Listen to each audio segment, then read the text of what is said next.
Hello students, मैं काजल अग्रवाल आप सभी का स्वागत करती हूँ आपके अपने स्टूडेंट जंक्शन में। और बच्चों, कैसे हैं आप सभी? बढ़िया।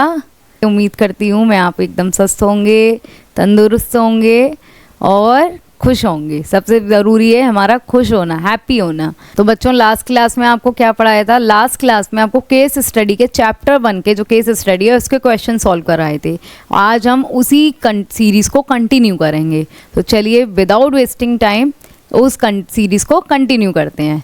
चलिए क्लास स्टार्ट करते हैं। अब भाई इतना बड़ा क्वेश्चन पढ़ने की नीड नहीं है। पहले हम क्या पढ़ेंगे लास्ट में कि आखिर वो क्या पूछना चाह रहा है। Identify the concept of management. भाई यहाँ भी यही बात कर रहा है कि मैनेजमेंट का कॉन्सेप्ट बता दो और उसके 2 बेनिफिट्स भी बता दो जो हाईलाइट किए गए अबव पैराग्राफ। मतलब जो ये ऊपर पैराग्राफ दिया गया है इसमें 2 बेनिफिट्स हैं जो हाईलाइट किए गए हैं। तो आपको ये बताना है और मैनेजमेंट का कॉन्सेप्ट पता करना है। तो ये सारी चीज़ें करते हैं। चलो, तो पहला फोकस क्या है? मुझे मैनेजमेंट के कॉन्सेप्ट पे फोकस करना है और उसके बेनिफिट्स पर। अब वो भी 2 बेनिफिट बताने हैं। ठीक है, स्टार्ट करते हैं। ABCD is a company which deal with providing car service. भैया ठीक है, वो कार सर्विस प्रोवाइड कर रही है एट होम ऑन रोड। ठीक है, अभी हमें कुछ ऐसा नहीं मिला जिसको हाईलाइट किया जा सके। There are different departments in this company. Company में कई सारे डिपार्टमेंट भी हैं, like human resource, marketing, finance, research, development, operation. मतलब ये चीज़ पक्की है कि वो हर काम के लिए अलग अलग डिपार्टमेंट बना रही है। ठीक है, ये चीज़ समझ में आ गई। टॉप मैनेजमेंट जो है कंपनी के, वो ट्राई करते हैं अपना बेस्ट कि वो सिंक्रनाइज कर सकें activities of different departments in the best possible manner. पहली बात, एक कंपनी है, ठीक है, जो कार सर्विस दे रही है, समझ में आ गई। दूसरी चीज़, उसने अपने काम को अच्छी तरीके से करने के लिए उसी ऑर्गेनाइजेशन में पूरे जो टास्क हैं उनको क्या कर रखा है, फंक्शंस के बेसिस पर डिवाइड कर रखा है। ठीक है, ये चीज़ समझ में आ गया, ये काम है। अब टॉप मैनेजमेंट हमेशा ये कोशिश करते हैं कि जो अलग अलग डिपार्टमेंट जो on the basis of function हमने डिवाइड कर रखे हैं उनमें सिंक्रनाइज का मतलब पता है क्या होता है? आपको बताया भी था मैंने, कोऑर्डिनेशन। कि कोऑर्डिनेशन अच्छा हम बैलेंस मेंटेन कर पाएँ, कोऑर्डिनेशन बिठा पाएँ। ठीक है भैया, यहाँ बात हो रही है सिंक्रनाइज करने की एक्टिविटीज़ ऑफ डिफरेंट डिपार्टमेंट, जिसमें मुझे एक वर्ड मिला कोऑर्डिनेशन। क्योंकि भाई जहाँ सिंक्रनाइज कर रहे हैं वहाँ कोऑर्डिनेशन की बात तो हो ही रही है। ठीक है, in the best possible manner. Result ये रहा कि इफ़िशेंसी इंक्रीज़ हुई जो कॉन्सेप्ट में आता है, एंड गोल्स भी अटेन हुए। ठीक है भैया, however with the passing of time, समय के साथ साथ कंपनी का जो साइज़ है वो भी ग्रो हो गया है। And now there are many branches of company. इन्हें ये चीज़ सीखने को मिली कि इन्होंने पहली चीज़ ये की कि डिपार्टमेंट्स बनाए कि हर काम हर व्यक्ति नहीं करेगा, जिसको जो अच्छे से आता होगा उस बेसिस पर अलग अलग डिपार्टमेंट बना दिए। यहाँ अलग अलग, ह्यूमन रिसोर्स का अलग, मार्केटिंग का अलग, ताकि जिसको HR का काम आता है वो HR में जाए, जिसको मार्केटिंग अच्छे से आती है वो मार्केटिंग में जाए। इसका मतलब हम किसको फोकस कर रहे हैं? याद करो, स्पेशलाइजेशन। कि भाई अलग अलग डिपार्टमेंट्स हैं, जिसको मार्केटिंग आती है वो मार्केटिंग करे, जिसको HR का आता है HR का करे, जिसको फाइनेंस में जाना है वो फाइनेंस में जाए। इसका मतलब किसको लीड कर रहे हैं? स्पेशलाइजेशन को। ठीक है, ये चीज़ यहाँ सीखने को मिली। और उसी स्पेशलाइजेशन में हम क्या करना चाह रहे हैं? सिंक्रनाइज करना चाह रहे हैं, मतलब कोऑर्डिनेशन करना चाह रहे हैं। ठीक है, अब उस वजह से क्या हुआ, हमारी जो कंपनी है उसने अपने गोल्स को अचीव कर लिया ये दोनों चीज़ें करने से। अब बात ये आई कि समय के साथ उसने एक काम और किया, कंपनी ने जो उसका साइज़ है वो बढ़ा लिया है। मतलब मैनी कंपनी की जो कहीं सारी ब्रांचेस, जो कहीं एक ब्रांच हुआ करती थी, वो अब अलग अलग जगह कहीं सारी ब्रांचेस उसने ओपन कर ली, मतलब उसने अपनी ग्रोथ की। ठीक है, the synchronization has turn more important. तो पहली चीज़ ये थी कि ग्रो हुई है भैया साइज़ में, और नंबर ऑफ़ एम्प्लॉयज़ भी बढ़ गए। दोनों ही चीज़ें हुई। जैसे कंपनी की अलग अलग ब्रांचेस खुलेंगी तो उन ब्रांचेस को मैनेज करने के लिए एम्प्लॉयज़ भी तो चाहिए। तो जैसे ब्रांचेस ओपन हुई तो मैनेजमेंट, मतलब भाई मैनेजमेंट का काम भी बहुत ज़्यादा बढ़ गया, एम्प्लॉयज़ भी चाहिए। तो ये सारी चीज़ें होने से क्या चाहिए, अब उन दोनों में बैलेंस भी मेंटेन करना है। तो सबसे पहला ज़रूरी है कोऑर्डिनेशन। जो आपने यहाँ भी मेंशन किया। उसके साथ साथ आपने स्पेशलाइजेशन को भी लीड किया। अब जब कोऑर्डिनेशन की बात कर रहा है तो कोऑर्डिनेशन किस पर फोकस करता है, स्पेशलाइजेशन पर, जो इन्होंने फॉलो किया है। सेकंड चीज़, इन्होंने अपनी कंपनी की ग्रोथ भी बढ़ा दी, उसकी ग्रोथ इन साइज उसको भी प्रमोट किया। तो डिपार्टमेंटल जो हेड हैं अब वो स्पेशलिस्ट हो गए हैं, मतलब यहाँ भी स्पेशलाइजेशन की बात हो रही है कि ये स्पेशलिस्ट हो गए हैं, जो हमें यहाँ से ये पॉइंट मिल गया था। और जहाँ जहाँ सिंक्रनाइजेशन लिखा है मतलब कोऑर्डिनेशन भी शामिल है। और दूसरा चीज़ एक और मिल गया, कंपनी की साइज़ में ग्रोथ हुई है, मतलब ग्रोथ इन साइज़। अभी हमें ये पॉइंट्स मिले हैं। डिपार्टमेंट बनाता था भैया कंपनी, मतलब स्पेशलाइजेशन लीड करता था। उन डिपार्टमेंट में सिंक्रनाइजेशन करता था, मतलब कोऑर्डिनेशन करता था। तीसरी चीज़, कंपनी की साइज़ में मतलब टाइम के साथ कंपनी ने अपना साइज़ बढ़ाया, कंपनी की ब्रांचेस खोली और कंपनी के साइज़ में इंक्रीजमेंट हुआ, साथ में एम्प्लॉयज़ में, मतलब पूरा निचोड़ ये निकल गया है कि साइज़ में ग्रोथ इन साइज़। अब क्या है, स्पेशलिस्ट हैं, टॉप मैनेजमेंट ट्राई कर रहा है कि वो उनके साथ काम करे, not with authority but by respecting their view, मतलब उनको भी समझे। अब आप बताइए कि भैया इन तीनों चीज़ों में क्या चीज़ें आपको पता चली, क्या क्या कॉन्सेप्ट्स निकल के आए, ये बताओ। सॉल्यूशन देखो, सारा सॉल्यूशन आपके आ गई था। हमने बात किसकी की थी, कोऑर्डिनेशन की। जगह जगह वो क्या कर रहे थे, सिंक्रनाइज कर रहे थे एक्टिविटीज़ को, मतलब कोऑर्डिनेशन बिठा रहे थे, ठीक है। और कोऑर्डिनेशन की इंपॉर्टेंस क्या थी, ग्रोथ इन साइज, कि वो ये कहते हैं कोऑर्डिनेशन जब ज़रूरी होता है जब कंपनी के साइज़ मतलब ग्रोथ हो रही होती है, जो इसमें हो रही थी, क्योंकि उसने नई कई सारी ब्रांचेस भी खोल ली थी और कई सारे एम्प्लॉयज़ को भी अपॉइंट कर लिया था। सेकंड पॉइंट, स्पेशलाइजेशन को लीड किया, फंक्शंस के बेसिस पर अलग अलग डिपार्टमेंट बनाए थे और उनकी एक्टिविटीज़ को सिंक्रनाइज़ किया था। मतलब ये तीनों ही चीज़ें, ये दोनों चीज़ें उसमें फॉलो हो रही थी। तो ये दोनों इसके क्या हो गए, बेनिफिट्स, और ये मैनेजमेंट का कॉन्सेप्ट हो गया कोऑर्डिनेशन। तो आई होप आपको समझ में ये चीज़ आई होगी। चलते हैं नेक्स्ट क्वेश्चन पे, इसको छोड़कर इसको पढ़ते हैं। ये जो in the above paragraph main focus, यहाँ भी भैया कोऑर्डिनेशन की बात हो रही है कि कोऑर्डिनेशन पे फोकस है। However various functions of management also come into picture, कई सारे मैनेजमेंट के जो बाकी फंक्शंस हैं वो भी इस पिक्चर्स में आ रहे हैं। But you have to identify the 3 functions of management highlighted above in which coordination can be seen. इसका मतलब कोऑर्डिनेशन तो इन्होंने भैया वही है कि जो फंक्शंस में, जो मैनेजमेंट के 5 फंक्शंस हैं ना, उन प्राइमरी फंक्शंस में कोऑर्डिनेशन बिठा रहा है, ये तो हमें पता चल गया। लेकिन आपको कितने फंक्शंस आइडेंटिफाई करने हैं, 3। वो प्लानिंग भी हो सकता है, ऑर्गेनाइजिंग भी हो सकता है, स्टाफिंग भी हो सकता है, डायरेक्टिंग भी हो सकता है, कंट्रोलिंग भी होता है। तो ये तो 5 आपने पढ़े हैं ना। अब देखते हैं 3 इसमें से कौन कौन से आ रहे हैं। चलो स्टार्ट करते हैं। Alpha Beta decided to go for perfect coordination in the various aspect of company.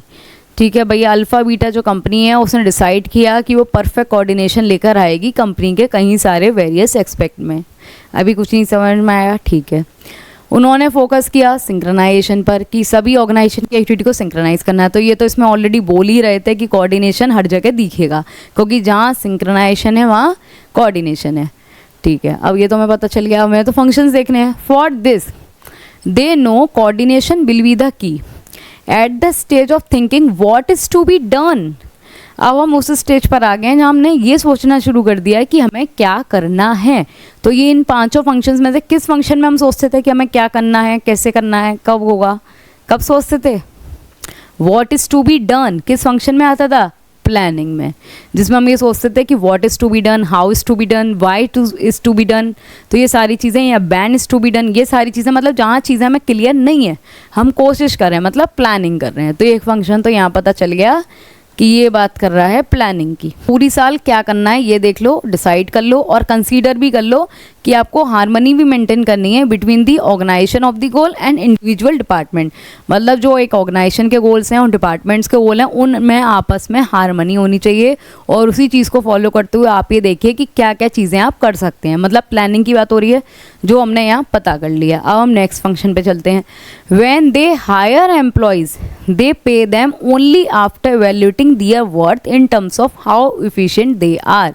इसका मतलब ये है, ये कह रहे हैं कि ये अब क्या सेकंड प्रोसेस पे जाएंगे कि अब ये एम्प्लॉयज़ को हायर करेंगे और उनका पे कितना होना चाहिए, कितना वर्थ है, वो डिपेंड करेगा उनकी इफ़िशिएंसी पे। जितना ज़्यादा वो इफ़िशिएंट होंगे उतना ज़्यादा उनका पे हाई होगा। इसका मतलब हमने यहाँ क्या फोकस किया, हायर करने पर। और हायर हम किस में करते हैं?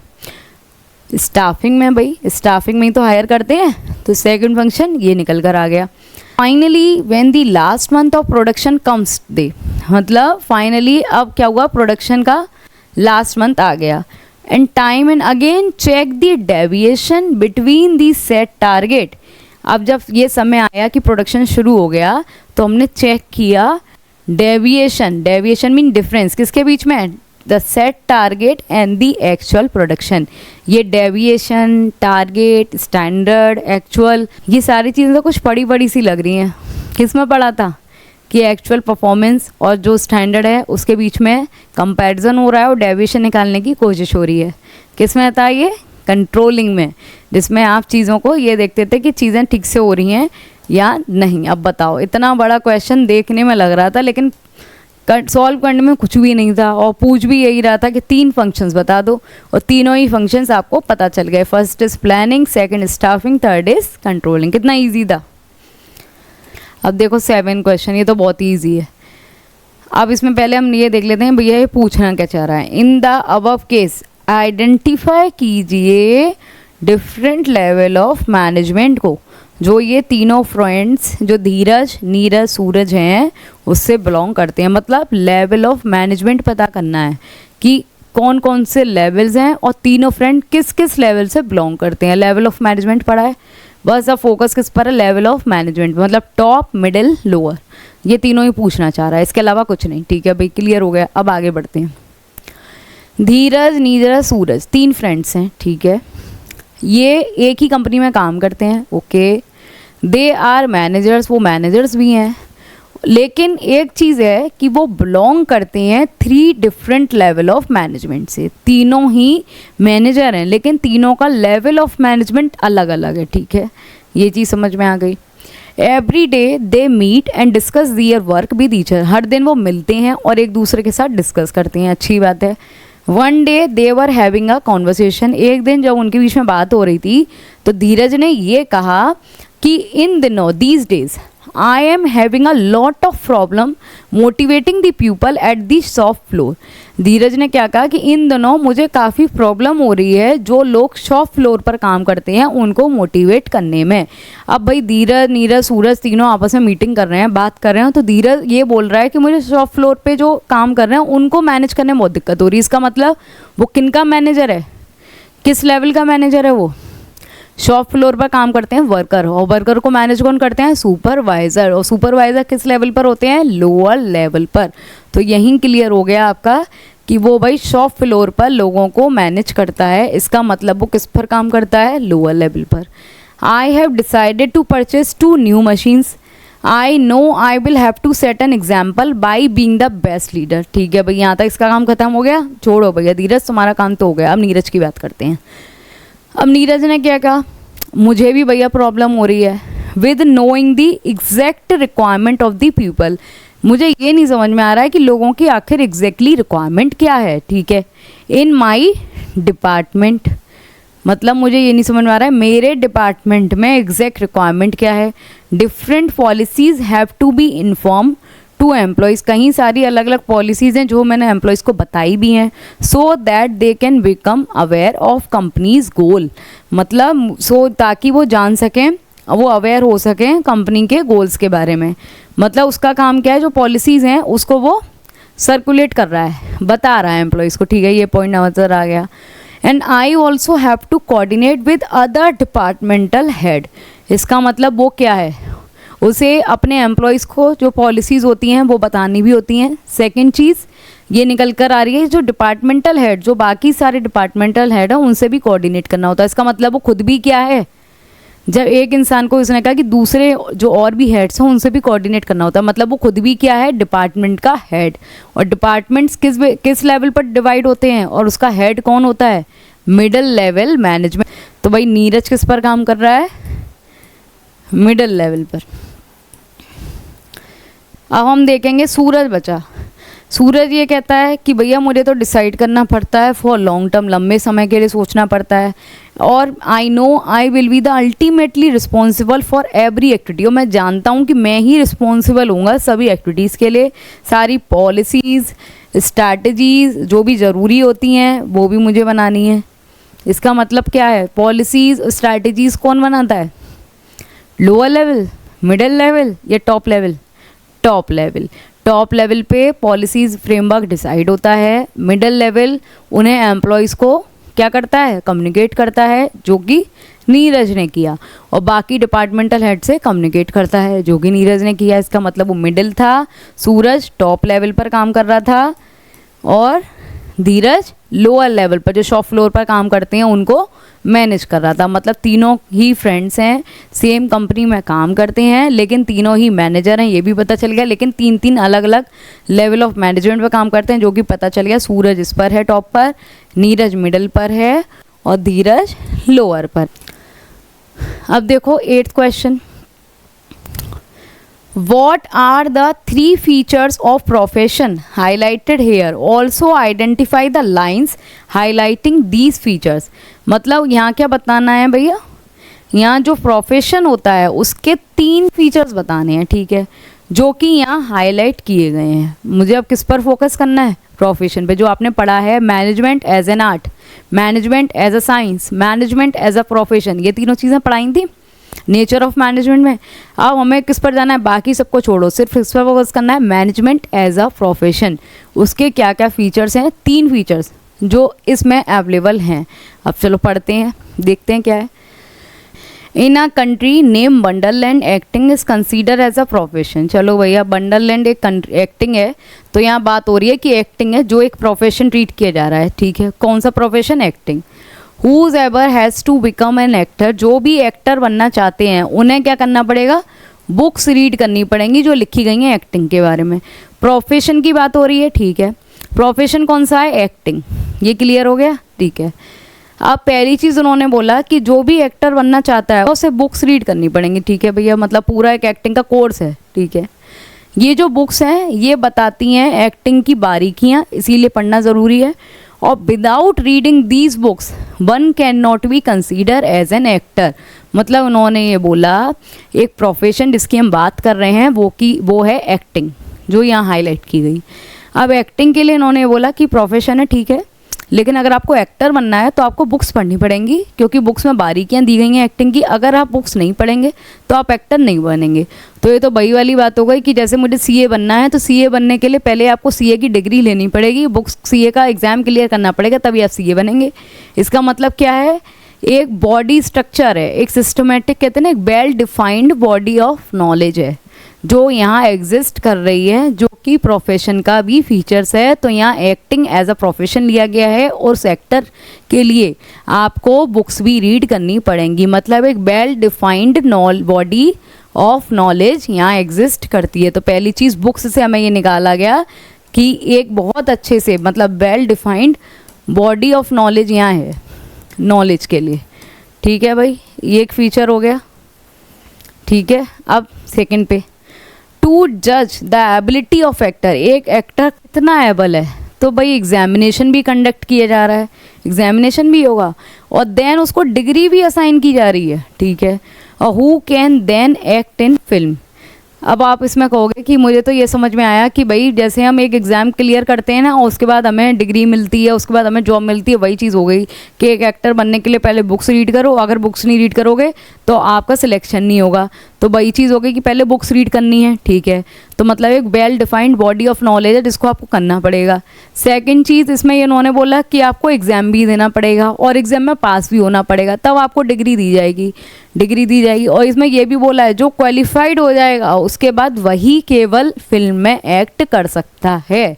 इसका मतलब क्या है, या तो इन्होंने ये लिखा होता कि एग्जामिनेशन कंडक्ट किया जाता है, आप एग्ज़ाम दे दीजिए, चाहे पास हो चाहे फेल, आप एक्टर बन जाते हैं। ऐसा कुछ नहीं है, यहाँ लिखा है एग्जामिनेशन कंडक्ट होगा, ठीक है, एक एग्ज़ाम देना पड़ेगा। एग्जामिनेशन के बाद डिग्री जब दी जाएगी जब आप उसमें क्वालिफाई कर लेते हैं, और क्वालिफाई पर्सन ही एक्टिंग कर सकता है। इसका मतलब क्या है, इसमें भी रेस्ट्रिक्शंस लगा रखी हैं कि जो भी क्वालिफाइड है सिर्फ वही एक्टिंग कर सकता है। तो ये कौन सा फीचर है प्रोफेशन का, याद कीजिए, रेस्ट्रिक्शन है, जहाँ रेस्ट्रिक्टेड एंट्री, जहाँ एंट्री रेस्ट्रिक्टेड है कि भाई पहले एग्ज़ाम क्वालिफाई करो, डिग्री क्वालिफाइड हो, उसके बाद ही आप एक्टर बन सकते हैं, अदरवाइज़ नहीं। तो यहाँ जो प्रोफेशन का सेकंड फीचर नज़र आया वो क्या है, रेस्ट्रिक्शन है भाई, रेस्ट्रिक्टेड एंट्री। अब देखो भाई यहाँ तक तो समझ में आ गया। अब तीसरा फीचर और कह रहा है, there is also a body, एक बॉडी भी है जो प्रोवाइड कर रही है मेंबरशिप टू ऑल एक्टर। ऐसा कोई इंस्टीट्यूट भी है जो सभी एक्टर्स जो बन गए, क्वालिफाइड हो गए, उनको मेंबरशिप भी देगी, ठीक है।